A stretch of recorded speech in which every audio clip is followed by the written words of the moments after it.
Halo Kak, Halo, gimana Assalamualaikum. kabarnya? Sehat, alhamdulillah. Waalaikumsalam warahmatullahi wabarakatuh. Nggak nyasar kan tadi ke sini ya? Ya, ini jalur yang Eh? kebetulan sering saya lewat. Oh, sering Jadi, dilewati. Kebetulan rumahnya di 28 sini ya? 28 ya. Aha. Oke, nah Kak Ahyar ini biasa dipanggil Kak siapa? Kak Ahyar, Ahyar Kak aja. Mustafa, Ahyar. Kak Ahyar. Nah, Kak Ahyar ini adalah seorang penggiat kampung bahasa Payungi. Mungkin anak orang-orang Payungi nggak asing nih dengan Kak Ahyar ya. Cuman kalau misalkan sahabat Karta mungkin masih kurang familiar ya kak ya. Mungkin boleh nih dikasih tahu ke sahabat Karta maupun warga kota Metro siapa nih Kak Ahyar ini sebenarnya gitu. Eh, mulai dari mana ya? Aha. Sebenarnya, oke, bismillah. Nama Mustafa Ahyar ya, Mhm. panggilan Ahyar. Jadi saya lahir dan besar sebenarnya di kota Metro. Mhm. Cuman setelah sekolah menengah, lebih banyak ngabisin waktu di Jawa. Mhm. Resmi banget jadi warga Metro sebenarnya awal tahun 2020. Masih baru banget berarti Masih baru ya. banget. Ya kalau Mhm. ditanyain jalan ini, alamat Mhm. ini, ya masih ngawang-ngawang lah. Ngawang-ngawang. Kayak anak baru lagi di Iya. Metro gitu. Karena Walaupun dari lahir di Metro. dari ini ya lulus SMA langsung ke luar kota. Ya, jadi SMA juga udah di Jakarta, Mhm. kemudian S1 juga di Jawa gitu kan. Jawa. Terus habis lulus S1 juga lanjut ke Jawa Timur kan, ke Mhm. Kamu Inggris. Jadi Mhm. banyak habis waktunya di Jawa Di lah. luar gitu. Tapi untuk saat ini stay-nya tetap di Metro lah ya. Akhirnya 2020 Heeh. Januari resmi memutuskan udahlah saya di Metro Di Metro aja. aja. Emang mau kemana-mana Heeh. enakan di Metro Iya, emang. seperti apa sih? Ada lagunya. Lebih baik di sini. Iya. Rumah kita sendiri. Ya, Iya. walaupun kita pergi kemanapun, intinya tetap aja di akhirnya juga pasti di rumah kita sendiri ya Betul. kan ya. Karena memang dari lahir di Metro ya kayak. Lahir di Metro. Mungkin pendidikannya aja yang melalang buana kemana-mana. Iya. Oke. Terus apa lagi Kak? Kak Ahyar nih Eh, kegiatannya. Kalau kegiatan ya belakangan ini kita Mhm. lebih banyak fokus di kampung bahasa itu ya, Mhm. karena masih tahap rintisan. Jadi mungkin banyak kegiatan dan aktivitasnya itu ke networking, kemudian Mhm. ketemu dengan orang-orang baru. Mhm. Dan kebetulan juga sekarang banyak aktivitasnya di Payungi ya, di Mhm. Usumulyo. Jadi Mhm. kita banyak habisin waktu di sana dan ya ngembangin apa yang bisa kembangin lah gitu Iya, terkait dengan kampung bahasa kampung itu. bahasa. Oke, itu tadi sedikit cuplikan tentang Kak Ahyar, Kak Mustafa Ahyar. Beliau adalah orang Metro ya teman-teman ya, mungkin wajahnya kurang asing nanti di tahun 2020 dan tahun-tahun selanjutnya insya Allah wajahnya bisa mewarnai wajah kota Metro ya Kak ya. Iya. Nah oke, mungkin langsung aja nih ke pertanyaan. Kan kita temanya mengenal lebih dekat kampung bahasa Payungi. Mungkin ada sebagian orang yang belum tahu apa sih kampung bahasa Payungi itu tuh? Apa sih Kak? Oke, saya kalau bercerita tentang kampung bahasa Payungi, biasanya Mhm. saya tarik mundur ke pengalaman saya Mhm. sekitar 5 tahun yang lalu gitu ya. Jadi awal mula ceritanya sebenarnya kayak gini. Setelah saya lulus S1 dari Universitas Diponegoro Mhm. di Semarang ya, kemudian saya sama beberapa teman saya memutuskan untuk kayaknya kita lanjut kuliah seru nih, Mhm. tapi lanjut kuliahnya di luar negeri gitu pada waktu itu Mhm. sama 3 teman saya. Akhirnya kita memutuskan berangkat lah. Jadi saya ingat banget 2015 itu Januari saya di wisuda, Mhm. Februari kita berangkat ke Kediri ya ke Kamu Mhm. Inggris. Dari Semarang ke Kediri itu ngabisin waktu sekitar 10 jam kalau naik kereta. Mhm. Jadi kita keretaan bareng Kereta. ya, ngegembel bareng dengan bekal baju satu tas dan laptop waktu itu. Kita berangkat ke sana, kita Mhm. daftar, kita belajar. Waktu itu niat belajarnya ya mungkin 3 bulan lah, 3 bulan, dan memang di sana programnya ya kayak gitu panjang-panjang lah, 2 bulan, 3 bulan belajar, tapi fokus setiap hari belajar gitu. Dari pagi ketemu pagi lagi, pokoknya belajar bahasa Inggris terus. Ke Kamu Inggris, kita selama 3 bulan belajar bareng, kemudian udah sesuai dengan target yang kita capai gitu kan. Tahun 2015 itu, di bulan berikutnya kita mutusin untuk daftar beasiswa. Ya, daftar beasiswa. Semua tahapannya kita ikutin. Waktu itu juga saya sertifikasi IELTS ya. Ada satu sertifikasi bahasa Inggris yang jadi standar lah kalau mau daftar di pendidikan luar negeri. Bukan keterima sih, keluar skornya. Kemudian karena skor saya mungkin bagus gitu, salah satu owner di kursusan di sana itu akhirnya sama saya meminta saya untuk ayo dong kamu kira-kira kalau mau jadi tutor di sini mau nggak gitu. Akhirnya saya terima tawarannya. Yang tadinya rencana saya belajar hanya 3 bulan, jadi berkelanjutan. jadi 3 tahun di Oh, kampus Inggris. jadi awalnya sebenarnya iseng-iseng ya? Ya, Atau nggak memang iseng-iseng udah sih. ada niatan untuk sana gitu? Ya niat awalnya belajar supaya untuk Menambah wawasan ya? ya buat keluar negeri tadi, Oh, keluar persiapan negeri. bahasa gitu kan. Tapi malah ya Ditarik malah untuk jadi tutor di iya. sana. Jadi malah kesannya terjebak selama 3 tahun di sana gitu. Ya selama 3 tahun itu kita juga ada usaha-usaha kayak persiapan beasiswa, cari kampus di luar negeri. Saya kan pada akhirnya keterima di beberapa kampus ya. Di Inggris saya keterima di East Anglia University. Di Jerman juga saya keterima di Hertha Berlin School of Business. Diambil semua itu? Semua? Enggak ada yang diambil karena di akhir tahun 2017 itu ada satu kejadian yang membuat saya tidak bisa mengambil lah. Saya dapat musibah lah yang pada akhirnya menyebabkan saya harus pulang ke Metro gitu. Gitu. Ya ada orang tua ya, yang tinggal sendirian di Metro gitu. Akhirnya saya meninggal tahun 2017. Akhirnya saya nggak bisa lanjut gitu. Saya harus balik dan jaga ibu yang sendirian di rumah. Jadi memang kan udah diterima tuh dari ketiga universitas itu. Emang nggak bisa online gitu? Harus datang langsung ke sana ya? Iya, jadi waktu itu dia naruh syarat. Jadi saya keterima kalau nggak salah itu bulan Agustus ya, bulan Agustus nyiapin 2020. enggak 2017. Oh, 2017. 2017 Agustus, September, Oktober itu persiapan berkas, setor berkas lah segala macam. Dan dia minta intake itu istilahnya kamu harus ada di kampus bulan sekian. Nah waktu itu kamu harus ada di kampus bulan Maret kalau nggak salah, Maret 2018. Lalu saya minta perpanjangan, boleh nggak kalau misalnya saya undur 2 tahun lagi gitu. Istilahnya saya pulang dulu, kondisi sudah nyaman gitu, sudah aman, sudah kondusif, nggak ada ya udah bisa ditinggal-tinggal lah. Nanti saya ambil kuliah lagi. Nah ternyata dari kampusnya bilang, mohon maaf nggak bisa gitu. Jadi kalau mau intake harus datang, wajib datang Maret 2018. Ya udah. Tiga kampus itu persyaratannya kayak gitu semua? Ya hampir semua gitu. Walaupun nanti waktunya ada beda dikit ya. Tapi rata-rata gitu. Harus datang intake bulan sekian. Kalau enggak ya maaf nggak bisa ikut. Sempat sedih nggak Kak? Istilahnya ketiga universitas yang mungkin universitasnya itu ya ternama lah ya. Terus nggak jadi tuh. Sempat ada pikiran, aduh gimana gitu. Iya waktu Menyesal. itu mungkin lebih ke apa ya? Kalau nyesel sih nggak terlalu diseselin, mungkin lebih iri ya. Iri teman-teman itu pada berangkat ke luar negeri gitu. Ada yang ke Eropa, ada yang kemana-mana. Gitu. Ada yang ke Amerika, ada yang sekolah di Australia. Sementara saya udah usaha dapet, justru pas di momen dapetnya malah nggak bisa diambil gitu.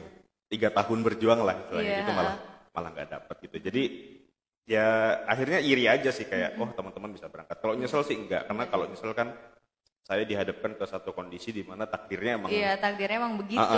Ya udahlah gitu, kita kan terima dengan keputusan Allah. Tapi kalau lebih ke perasaan iri sih, wah enak ya ngeliat teman-teman udah foto-foto di luar negeri gitu. Ada salju kan, ada salju. 2008 kan seharusnya 2018 saya kuliah, 2020 bisa lulus lah balik ke Metro gitu, pulang kampung gitu. Nah sekarang yang terjadi 2020 saya lihat teman-teman saya sudah wisuda gitu kan, sudah merayakan lulusan S2-nya, masternya gitu di luar negeri. Ya udah saya mikirnya, oh ya udahlah itu dulu rezeki yang belum sempat mampir ke saya aja. Rezeki yang tertunda sebenarnya. Suka ada rezeki-rezeki lain lah ya. Nah jadi Mbak Rani ya, kalau cerita kamu bahasa saya selalu bercerita dari pengalaman saya itu. Karena akhirnya saya memanfaatkan rasa balas dendam saya karena tidak bisa berhasil berangkat itu di Metro. Saya pengen deh berubah orientasinya gitu. Gimana kalau tadinya saya yang nggak bisa berangkat ke luar negeri, gimana kalau dengan pengalaman tersebut saya bisa mendorong anak-anak daerah. Ayo, saya bisa nunjukin kamu gimana caranya kuliah di luar negeri, dapat beasiswa dan lain sebagainya. Kita punya semua perangkatnya, punya materinya semuanya, semua metode dan bahkan tips triknya gitu kan. Tinggal gimana caranya saya bikin satu wadah, mungkin bentuknya komunitas atau kursusan atau yang sekarang akhirnya jadi itulah kampung bahasa gitu. Nah dari sebuah ekosistem pendidikan itu orang-orang itu nanti akan jadikan itu wadah untuk ya tadi ya sarana supaya bisa ke sana. Nah, jadi ceritanya kampung bahasa ya kayak gitu ceritanya. Jadi pengalaman ke akhir sendiri gitu ya. Nah itu kan di tahun 2017 ya Kak Ahyar memutuskan untuk mencari beasiswa, dan di tahun 2017 itu juga sempat terima ke 3 universitas. Nah di situ kan Kak Ahyar ada mesti berarti balik ke Metro pada tahun 2017 itu. Iya, balik ke Metro. Nah terus di tahun 2017, 18, 19 sampai tahun 2020 kegiatan Kak Ahyar?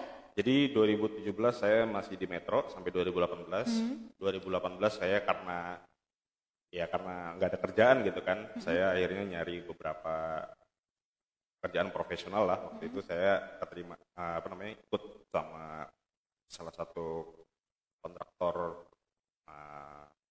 di Jakarta ya, perusahaan konstruksi pengerjaan jalan tol layang di Kampek 2 gitu. Terus saya ikut di sana jadi bagian keuangannya, ikut kurang lebih setahunan lah gitu. Itu ikut terus, jadi 17-18 lebih banyak ke dunia profesionalnya sih. Juga niatan gini, saya belum pernah nih kerja kayak di perusahaan gitu, gimana kerja profesional, ketemu dengan orang-orang yang memang menekuni bidangnya gitu. Nah baru 2019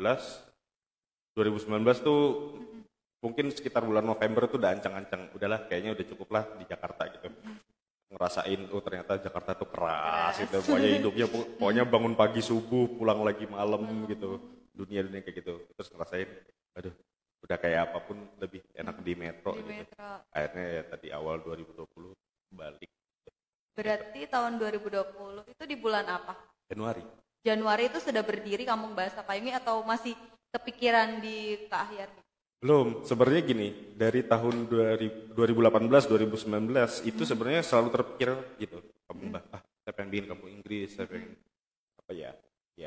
cobalah konsep tentang dulu di kampung Inggris di Kediri itu bisa nggak sih diaplikasikan ke Metro. Tentu dengan modifikasi ya. Nyari saya terus. Jadi 2018 itu saya pernah dulu bikin program rumah Inggris.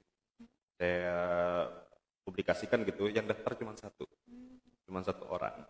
Akhirnya programnya nggak jadi. Waktu itu saya beasiswain, pokoknya kalau mau belajar kamu belajar gratis sama saya.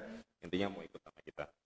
Nggak ada yang daftar. Ada 2 yang daftar. Jadi ada 1 orang yang daftar, yang ternyata yang daftar ini sekarang jadi partner kita juga, masih jodoh lah. Yang kedua ada yang daftar tapi dari Sulawesi Jawa. Dari Sulawesi. Jadi dia bilang saya mau dong belajar gratis juga, ikut juga gitu. Tapi saya bilang kalau kamu belajar gratis ya datang ke Metro gitu.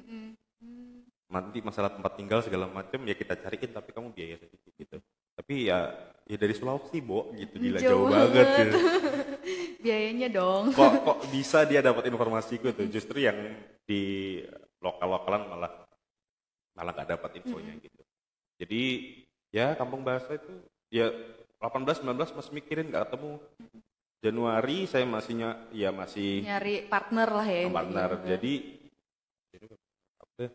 saya berhitung mundur nih. Nah sebenarnya kampung bahasa itu resmi banget punya kegiatan tuh tanggal 22 Agustus 2020. Baru Agustus kemarin. Berarti belum lama ya Agustus. Ya. September. Jadi abis Lebaran itu ceritanya saya ketemu dengan seseorang namanya Pak Dharma Setiawan gitu. Kita ngobrol berpikiran. Jadi setelah ngobrol-ngobrol ternyata di Payungi itu sendiri ternyata konsep tentang kampung bahasa itu sudah ada lebih dulu. 2019 itu sudah pernah ada kegiatan. Nah tapi ternyata tidak jalan. Entah karena konsepnya atau SDM-nya segala macam. Saya nggak lebih dalamin sih. Bukan ranahnya ya untuk tahu. Mungkin saya membatasi diri juga supaya nggak terlalu dalam gitu. Jangan kepo gitu. Terus ketemu dia, terus kayak ayo baiknya diterusin nih. Kebetulan juga kita kan tahu lah roadmap-nya gitu. Tahu gimana planningnya, eksekusinya segala macam. Saya bawa materi, saya tampilin ke beliau, terus begini cocok. Nah, terus tapi kan selebihnya beliau nggak bisa nggak bisa bantu lebih dalam gitu kan. Selebihnya eksekusikan di kita ya pada akhirnya ya kita juga. Jadi tanggal 22 Agustus itu kita buka training for trainer angkatan pertama. Jadi training for trainer itu adalah kita bikin program kaderisasi buat tutor-tutor calon pengajar di kampung. Berarti nyari tutornya dulu baru nanti nyari siswanya gitu. Betul. Dan itu mungkin bentuk evaluasi dari kampung bahasa yang sebelumnya yang sudah jadi gitu Sudah kan. jadi, Jadi ada muridnya tapi nggak ada nggak tutor. ada tutornya. Gitu. Ya. Nah sekarang kita balik, tutornya kita banyakin, Baru nanti muridnya. muridnya yang menyusul. Gitu. Nah itu kan kegiatan-kegiatan kan bisa dilihat di Instagram ya. Yeah. Instagram Kampung Bahasa Payungi kalau nggak salah. Kebalik, kalau Instagramnya Payungi Kampung Bahasa. Oh, Payungi Kampung Kebalik. Bahasa, kebalik. Ya, itu saya sempat lihat kan kegiatan-kegiatannya itu setiap kali merekrut ya. Ya, Itu tapi kan pakai tahapan ya. ya, Kalau nggak salah. ada seleksinya ya. Itu kenapa Kak? Dan kayaknya aku lihat juga tuh sasarannya untuk Kampung Bahasa Payungi sendiri itu ke mahasiswa gitu. Betul. Kenapa nggak ke anak SMP, SMA gitu kan? Oke. Itu kan mungkin mulai dari yang paling kecil dulu gitu. Kenapa langsung ke mahasiswa? Ya mungkin kalau kita lihat mahasiswa itu kan mungkin jenjangnya lah bisa ke kuliah ke luar negeri gitu. Tapi kenapa nggak dicoba di yang paling kecil dulu? Oke, jadi gini. Jadi aku membagi roadmapku itu kan 6 bulan pertama itu fase inkubasi ya. Jadi di fase inkubasi itu memang kita fokuskan untuk program TFT tadi, pendidikan untuk tutor. Jadi kita bikin angkatan pertama, kita bikin angkatan kedua. Nah angkatan pertama kemarin udah selesai, 12 orang, dan mereka sudah siap lah untuk Mengajar udah gitu. ngajar gitu. Nah sekarang angkatan kedua kan baru selesai penerimaan kemarin, itu totalnya sekarang 32, ya hampir 2 kali lipatnya lah. Itu untuk tutor. Nah, jadi kita sebenarnya kalau ditanya sudah ada kelas belum untuk belajar bahasa Inggris? Belum ada. Oh, belum. Belum. Jadi kita belum terima siswa tuh SD, SMP, SMA itu belum. Nah, TFT ini kenapa tadi kalau pertanyaannya kan kok nyasarnya mahasiswa gitu kan? Nah, kita ngelihatnya gini, mahasiswa itu yang pertama secara fleksibilitas waktu mungkin dia lebih banyak waktu luangnya daripada anak-anak sekolah gitu. Kalau anak sekolah kan berangkat pagi, pulang sore. Kalau sekarang pandemi gini harus belajar online gitu, daring gitu kan. Nah kalau mahasiswa mungkin dalam seminggu itu kuliah Senin, Selasa, Rabu, Kamis, Jumat, Sabtu, Minggu song gitu kan. Kan mahasiswa suka gitu kan, dipadetin di berapa hari kuliahnya. Bahkan ada yang kuliah cuma Senin, Selasa, yang penting dari pagi sampai sore gitu kan. Berangkat terus, tapi sisanya libur gitu sengaja. Nah itu yang pertama, fleksibilitas waktu. Yang kedua, dari segi nalar berpikir ya, mungkin mahasiswa itu lebih bisa diajak gerak gitu ketimbang anak sekolah. Kalau anak sekolah kan mungkin bahasanya masih bergantung sama orang tua. Kak, itu kan tadi kan buat tutor ya berarti ya. Kenapa nyari tutor yang buat mahasiswa gitu kebanyakan ya? Nah ini kan mungkin dari sahabat kertas sendiri nih. Sahabat kertas sendiri kan mungkin kan ada sebagian yang nggak kuliah. Tapi mungkin ada pengen dia tuh masuk ke dalam tutor. Itu kira-kira bisa nggak sih? Sebenarnya bisa. Cuman kan gini, kita buka start usianya itu sebenarnya 18 tahun. Jadi artinya mau kamu lulus SMA nggak kuliah, mau kamu sekarang lagi ada di kampus dan lagi menempuh pendidikan S1, mau kamu baru lulus S1 terus bingung mau ngapain, datang belajar jadi tutor sebenarnya. Tapi kita nggak nyebutin tuh di persyaratan tuh kayak minimal S1 atau minimal SMA, kan kita nggak nyebut, kita cuma nyebutin usia. Itu tujuan awalnya ya terbuka buat semua. Tapi kan mungkin nggak semua orang bisa baca ketentuan itu dengan baik gitu ya. Terus yang kedua, syarat yang kita ajukan ke teman-teman yang mau jadi tutor itu kan lumayan tuh. Buat CV, bikin esai 2 judul, masing-masing esainya itu bahasa Inggris ya esai? Bahasa Indonesia sih. Oh bahasa Indonesia. 1000 kata. 1000 kata, sebenarnya sedikit 1000 kata itu. Jadi esai yang pertama, saya minta mereka bikin sebagai persyaratan itu tentang motivasi ngikutin training for trainer kampung bahasa, apa motivasinya jadi tutor, belajar jadi tutor di kampung bahasa.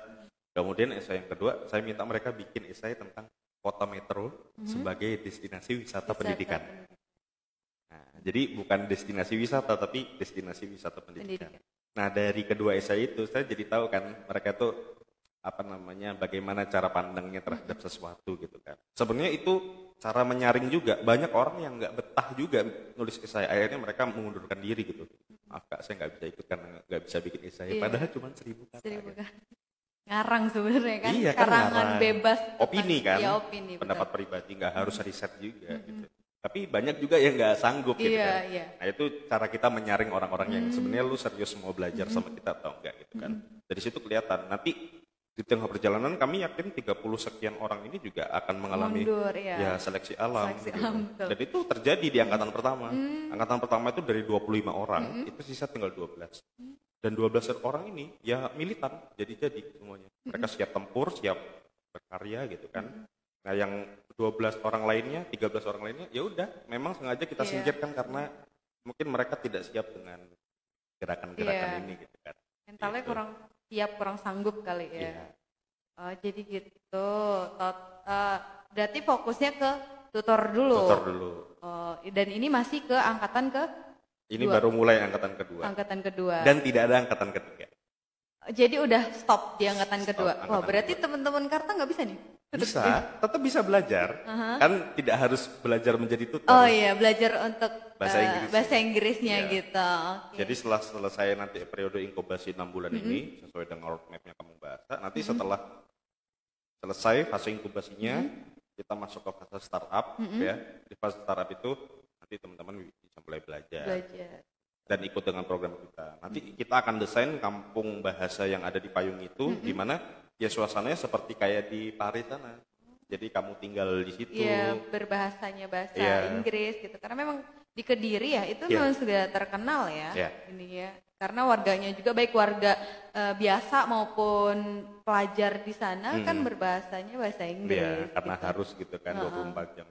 Bahasa Inggris. Jadi kita yang kita lakukan sekarang di sana adalah kita berkoordinasi, kita berjaring dengan warga lokal gitu kan, emak-emak di sana, kita minta izin, boleh nggak nanti kiranya di masa yang akan datang kita pakai rumah-rumahnya ibu ini untuk tempat tinggalnya. Tempat belajar ya. Betul, kos-kosan.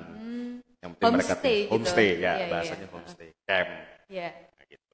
Dan alhamdulillah warga di sana ya Welcome terima, ya, welcome. mau. Karena kalau di apa yang bisa kita tawarkan itu bisa jadi mungkin sumber penghasilan. Pendapatan, ya betul. Karena memang aku melihat di warga di Yosomulyo ya, itu memang warganya apa ya, saling bisa untuk memajukan daerahnya gitu ya, berpotensi lah intinya gitu. Oh jadi di situ Kak Ahyar. ceritanya. Jadi untuk ini kegiatannya kan masih pandemi nih kita, itu gimana kegiatannya? Jadi kegiatan itu kita jadi per TFT itu ya sebenarnya programnya selama 3 bulan. Jadi selama 3 bulan itu setiap minggu selalu ada pertemuan. Kita 4 kali pertemuan dalam seminggu, 1 kali online, 3-nya sisanya itu offline. Nah untuk yang online udah jelas ya protokol, ya nggak ada protokolnya lah, yang penting ketemu gitu. Nah yang 3-nya ini selalu kita himbau teman-teman calon tutor ini ya taati Untuk protokol bertemu. gitu kan. Betul. Kalau mereka mungkin ada potensi baru selesai dari tempat yang kerumunan, tempat umum, kita saranin nggak usah datang ke kelas gitu. Tapi kalau ngerasa safe, lebih banyak di rumahnya, ya datanglah dengan pakai masker, nanti pakai cuci tangan dulu kalau udah di kelas gitu. Masih jalan terus, kita selama 3 pertemuan yang offline tadi, kita masih tetap bisa berkegiatan dan masih lancar lah, masih selalu bisa. Kelasnya lebih banyak di weekend sih kalau selama ini. Di hari Minggu ya saya lihat itu, Jumat, Sabtu, Minggu. Jumat Sabtu Minggu. Sama online sekali hari Selasa. Tapi kan itu untuk tutornya. Tutornya. Dan kapan nih gebrakan untuk mahasiswanya untuk siswa belajar? Siswa belajarnya. Tunggu aja waktunya. Oh berarti masih pending ya? Ya. Bukan pending, apa ya? Coming soon. Coming soon. Oh iya iya. Memang niat awalnya gitu, di fase inkubasi itu fasenya adalah kita Memfokuskan pada tutor. pengelolaan sumber daya manusia, kita gali potensi, kemudian yang kedua kita jaring, ya pokoknya kita pengen dikenal dulu, kita ketemu dengan tokoh pendidikan siapa, kita ketemu dengan dinas, kita ketemu dengan misalnya Karang Taruna seperti ini ngobrol, kita juga sampaikan ide-ide kita, pokoknya kita ke Bandar Lampung, kita bilang ke mereka kita punya kampung bahasa, semualah kita masih fase jaring Iya, gitu. fase jaringan ya. Nah, untuk dibuka untuk umum berbayar itu kan istilahnya kalau saya menilai gini, orang itu sulit untuk memindahkan isi kantongnya ke isi kantong kita, kecuali dia merasakan ada benefit. Feedbacknya. Ya, ada feedback, ada hal positif apa sih yang mereka dapat. Nah, hal positif itu, benefit-benefit itu kita jelaskan di fase 6 bulan ini. Gitu. Jadi lo dapat apa sih kalau belajar di sini? Apa keuntungannya kalau belajar di sini? Apa kelebihan yang nggak lo dapatin ketika lo kursus di tempat biasa gitu? Apa yang suatu hal yang lebih daripada belajar bahasa Inggris di sekolah gitu kan? Dan lain sebagainya. Kenapa tidak harus ke kampung Inggris di Paris sana yang jauh, ngabisin waktu banyak, di sini juga Orang ada di sini gitu. bisa gitu. Nah, hal-hal tersebut kan tidak bisa kita jelaskan. Oke, gue punya ini, tolong duit lo mana sini ke kita gitu kan. Tapi butuh proses. Butuh proses. Ya, prosesnya kayak gini Nah, nih. jadi bahasanya kita bikin penasaran dulu. Baru Nah. nanti kita buat gebrakan ya. Betul. Oh gitu. Oke, jadi masih menunggu ya Kak ya. Iya. Nah mungkin ini pertanyaan terakhir nih. Harapan Kakak sendiri tentang Kampung Bahasa Payungi khususnya di Metro ini harapannya apa? Saya balik lagi ke ini ya, balik lagi ke cita-cita awal saya bahwa saya sebenarnya bawa misi balas dendam gitu, Mbak Rani. Nah, dengan misi balas dendam itu kan gimana ya? Saya sebisa mungkin pengen lah apa yang dulu pernah saya cita-citakan itu bisa ditangkap idenya sama teman-teman anak muda di Kota Metro. Kita tuh sebenarnya setiap tahun di Indonesia itu peluang beasiswa dan peluang studi di luar negeri ya, itu terbuka lebar dan bertebaran. Hampir orang itu kayak bagi-bagi hadiah lah gitu. Ayo siapa yang mau gitu kan. Tapi masalahnya ada akses itu ada keterbatasan informasi yang nggak nyampe. Betul-betul. Nah, kita ingin Kampung Bahasa itu menjadi semacam kabel lah. Kabel yang menyambungkan antara anak-anak muda yang potensial, yang cerdas-cerdas ini ke akses beasiswa studi luar negeri. Dan belajar di luar negeri itu nggak harus ambil S2, ngambil S3 gitu loh. Ada pertukaran pelajar, ada short course, ada simposium. Intinya gimana caranya kita itu menjadi bagian global citizen. Global citizen itu kita jadi warga dunia. Nggak melulu di metro aja mulu gitu. Nah tadi kan yang kakak bilang pertukaran pelajar. Berarti mahasiswa yang masih kuliah, mungkin jurusannya bukan bahasa Inggris nih, misalkan dia jurusan ekonomi. Tapi dia pengen kuliah luar negeri dengan jalur beasiswa yang kakak maksud. Itu bisa nggak kira-kira? Bisa banget. Dan setiap tahun itu pasti ada. Oh ada. Jadi, di tahun ini sendiri 2020? Banyak. Dari pemerintah negara mana, dari Australia, dari Eropa, Jerman, apa segala macam ada. Swedia itu masih buka terus setiap tahun. Cuman kan kita tidak akses aja. Iya. Kita tuh tidak akses bukan karena tidak mau sebenarnya, tapi karena tidak tahu. Coba tahu, pasti rebutan. Nah, itu semua dibahas di Kampung Bahasa. Jadi kita di Kampung Bahasa pagi itu setiap hari bahasnya beasiswa, studi luar negeri, gimana caranya keluar negeri, beasiswa. Tapi dengan satu pesan penting juga ke teman-teman yang belajar di sana, bahwa setelah selesai belajar ya lu pakai ilmu lu untuk balik memajuin Kota Metro gitu. Nah itu kan misalkan ke luar negeri itu jurusannya apa Kak? Jurusan semuanya. Oh jurusan semuanya. Apa aja gitu? Apa aja. Jadi rata-rata pertukaran pelajar itu ya lu jurusannya apa, kemudian nanti belajar di sana dicariin fakultasnya yang sama dengan itu. Tapi kan intinya pertukaran pelajar itu tentang ini, pertukaran budaya. Jadi di sana nanti kita bawa baju adat, tarian-tarian adat, makanan tradisional, terus ditawarkan ke sana. Nanti mereka kan gantian, tukeran lah. Misalnya kalau yang terakhir aku dapat tawaran pertukaran pelajar di Korea baru kemarin, bulan September kemarin. Cuman sayangnya aku nggak bisa kirim orang karena di Metro belum ada siapa-siapa. Dan itu persyaratannya mungkin harus pintar bahasa Inggris ya? Ya itu syarat dasar ya. Itu kan maksudnya bisa komunikasi. Iya komunikasinya gitu. Oh yang penting kita bisa bahasa Inggris. Sebenarnya berarti manfaat kita berbahasa Inggris itu manfaatnya luar biasa ya. Yeah. Karena memang bahasa Inggris kan bahasa nomor 1 yang sudah ditetapkan di dunia. Iya standar jadi standarnya gitu. Jadi gitu buat teman-teman yang pengen kuliah di luar negeri persyaratannya cuma satu. Bisa bahasa Inggris. Maupun kalian misalkan jurusan ekonomi pengen ke luar negeri gitu, misalkan ke Korea tadi yang kakak bilang, yang penting bisa bahasa Inggris untuk menjalin komunikasi gitu ya. Oke, gitu. Oke seru lah kalau kegiatan Kampung Bahasa Payungi seru, kita selalu mendorong anak-anak untuk teman-teman untuk punya value added lah, nilai tambah. Bukan hanya bahasa Inggris aja sih, nanti kita belajar leadership, bagaimana cara pikir logikanya orang yang ada di luar sana gitu.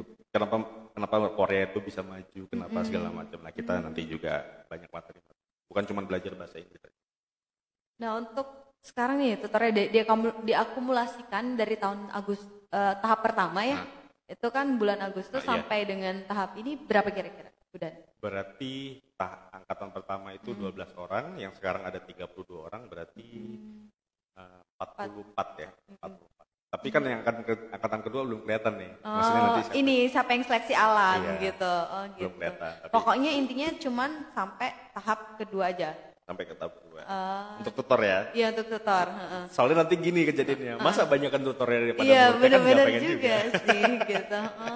Oke. Tetap dibatasin lah. Berarti kalau saya dan teman-teman pengen masuk udah nggak bisa kan udah ditutup. Masih Bisa dong, nggak? bisa belajar. Tapi gini. Itu kan tutor ya. Tapi gini, nanti setelah kamu, oke lah kamu ikut program kita gitu, Baran ikut program kita. Nanti misalnya ngambil program yang 7 bulan gitu, panjang itu kan. Nanti ada program yang di akhir periodenya itu ada micro teaching. Artinya setelah selesai belajar, itu belajar Praktek gimana mengajar. cara ngajar gitu kan. Nah, kenapa saya selalu taruh micro teaching di setiap program kita? Karena gini, saya punya prinsip ilmu kita itu, wawasan kita itu akan lebih nyantol lagi, kita akan lebih master, kita akan lebih menguasai itu kalau kita ngajarin orang. Praktek. Nah, misalnya habis belajar nih 3 bulan, itu bulan keempatnya ngajar, itu pasti kita akan termotivasi untuk ngulangin apa yang dulu pernah kita pelajari. Karena mau nggak mau kita ketemu murid, terus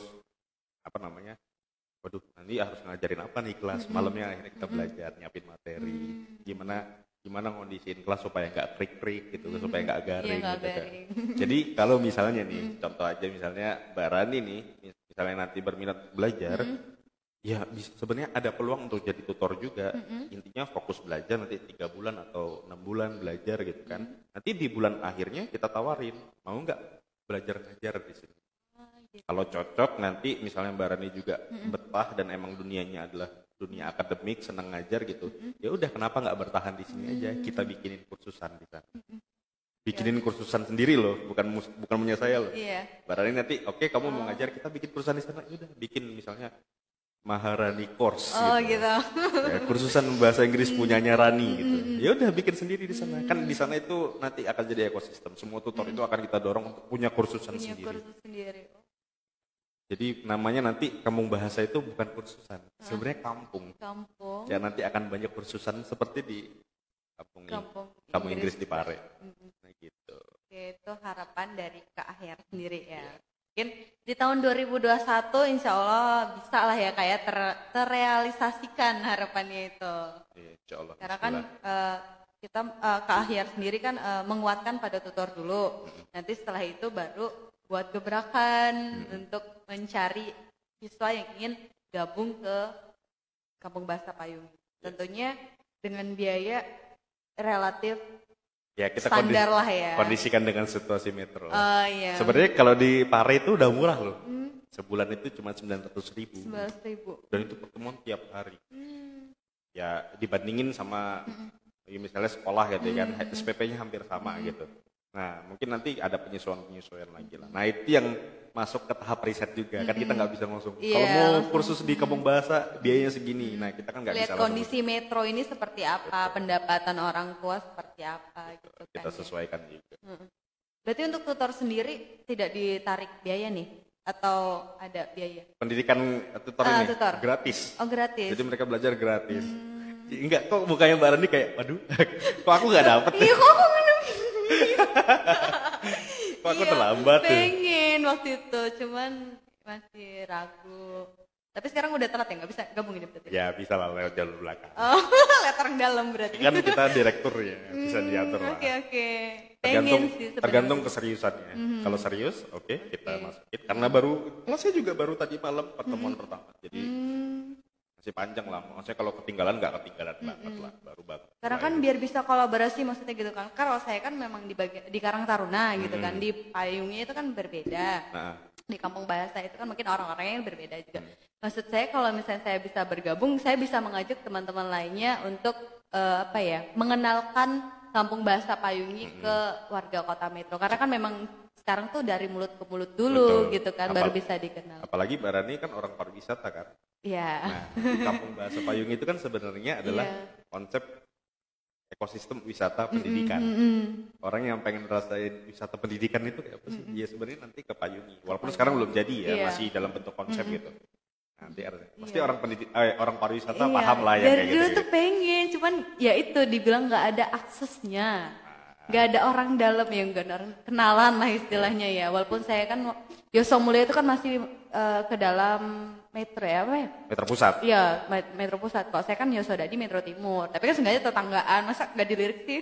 Beda Yoso aja ya. Ya Yoso aja gitu kan. Ya intinya kalau Mbak Rani masih berminat banget ya, nanti bisa diatur lah. Kita Bisa kan ya. Soalnya ada juga teman saya dia Farah itu kan teman saya gitu. Cuman mereka memang suka status tentang itu. Cuman kan bahasa. rekrutmen waktu itu ada sebagian persyaratan yang harus dipenuhi. Terus saya mikir, aduh, kalau gimana ya itulah cara kita menyaring orang ini serius apa enggak. Kalau serius kerjain. Iya, esainya oke. Jadi gitu. Mungkin itu harapan tadi dari Kak Hayar supaya metro ini bisa sama dengan kampung di Kediri ya. Itu semoga aja dengan moto metro itu sendiri kan kota yang berbasis pendidikan dan pariwisata gitu. Semoga itu bisa terwujud ya Kak ya. Amin. Gitu. Amin. Dan semoga Kampung Bahasa Payungi ini juga maju. Semoga program-programnya juga lebih dikenal banyak orang gitu. Oke. Mungkin itu saja ya obrolan kita hari ini tentang mengenal lebih dekat Kampung Bahasa Payungi. Mungkin di next hari kapan-kapan ya mungkin kita bisa podcast bareng lagi dengan tentunya perubahan yang dialami mungkin ya perubahan yang sudah di ini sama Payungi. Kan mungkin ada perubahan-perubahan kan nantinya kan ya. Jadi bisa kita podcast bisa berseri bareng. lah ya. Iya gitu. Oke. Mungkin sekian ya, terima kasih Kak Mustafa Ahyar SE selaku pegiat Kampung Bahasa Payungi sudah meluangkan waktunya jauh-jauh dari mana? Sini 28. Lumayan deket tapi baru pertama kali ke sini ya. Mungkin di next hari bisa sini-sini lagi karena kan deket, masih harus mengembangkan kelurahannya kan kelurahan Purwosari ya? Beda. Oh beda. Purwasri. Purwosari itu yang di Damraman ya. Tapi kan seenggaknya masih di Metro Utara. Kembangin dong Metro Utara gitu. Dengan orang-orang yang potensi. Ini Kak Hayar nih orang yang berpotensi. Cuman belum dikenal aja sama warga kota Metro. Nanti kita bikin cabang Kampung Bahasa di Metro Utara ya. Kan Metro Pusat iya, udah ada. Metro Pusat udah ada. Metro Utara, nanti Metro Timur. Pokoknya 5 kecamatan di kota Metro harus ada Kampung Bahasa. Gak fokus nanti. Iya juga sih. Tapi kan bismillah aja. Gitu. Ya makasih Mbak Rani atas kesempatannya mau ngobrol-ngobrol dengan saya.